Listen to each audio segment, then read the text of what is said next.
Sa papalapit na desisyon po ng International Criminal Court or ICC sa hiling na interim release ni dating Pangulong Rodrigo Duterte, ay nanawagan po si Attorney Paulo Panelo sa Supreme Court na umaksyon na sa inihaing urgent habeas corpus petition na inihain po ng mga anak ng dating Pangulo. Narito ang balita ni Daniela Paulite.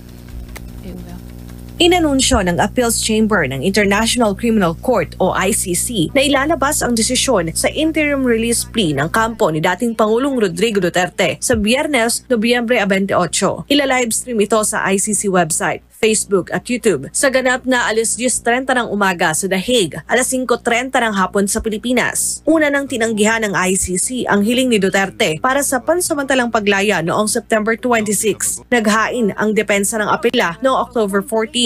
Nagsumite naman ng mga tugon ang prosekusyon at ang kinatawan ng mga biktima noong October 21. Sa apela ay giniit ang kampo na hindi isinaalang-alang ng korte ang humanitarian considerations, gaya ng kanyang edad na 80 anyos at ang pagbagsak ng kanyang kalusugan. Anya, hindi na raw siya itunuturing na flight risk, banta sa mga saksi o panganib sa integridad ng proseso. Ayon kay Attorney Paulo Panelo, Legal Counsel, para sa paghahain ni Kito Duterte ng habeas corpus petition para kay Duterte, dapat linawin ng ICC ang kanilang kondisyon upang payagang pansamantalang lumabas si dating Pangulong Duterte. Kung nakukulangan kayo dun sa grounds or dun sa mga security measures na ilinatag ng defense, edi i-impose nyo, hindi yung i-deny nyo lang.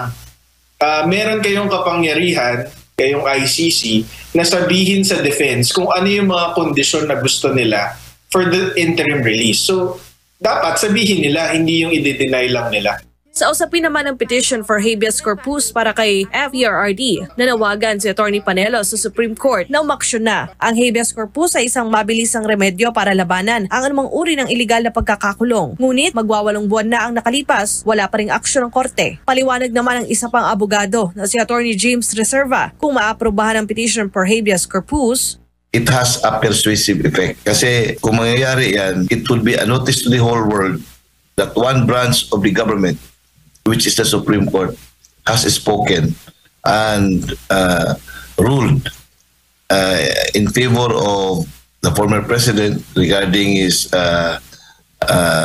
situation there. Patatandaan na may isang bansa na handang tumanggap sa former chief executive sakaling maaprubahan ang interim release ayon sa kanyang legal team. Marso pa nang madetine ang dating Pangulo sa ICC sa The Hague, Netherlands at huling nakita ng publiko sa pamamagitan ng teleconference noong kanyang unang pagharap sa korte. Para sa Diyos at sa Pilipinas, kumahal Daniela Paulite, SMNI News.